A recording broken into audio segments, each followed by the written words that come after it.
There will be time when God speaks to you, when God asks you to do something that does not make sense to the world, does not make sense to people that you love, does not make sense to people that you work with, does not make sense to your own plans.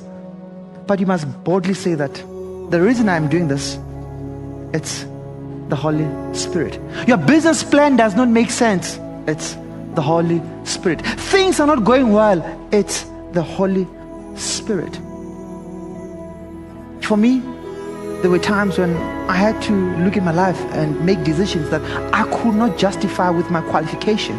I could not justify with my network. I could not justify with my finances. But I had to boldly say that what I'm doing is based on the instruction from the Holy Spirit.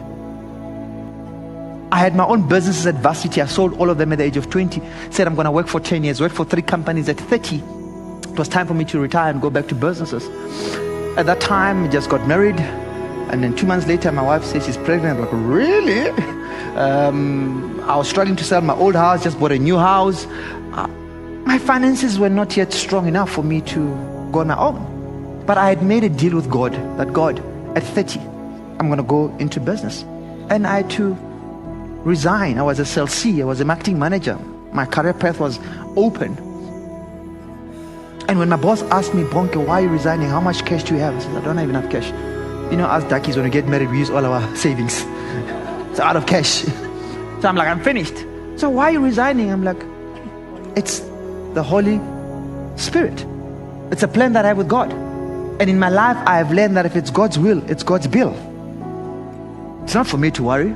My role and responsibilities are to act, not to worry about how things are going to be. When I was young, my mom used to send me to town to go and pay accounts or buy stuff.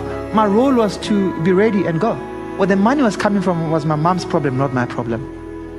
And the same applies when God instructs us. When the Holy Spirit guides you, your role is to be obedient, be a servant. The how is His responsibility. If it's God's will, it's God's bill.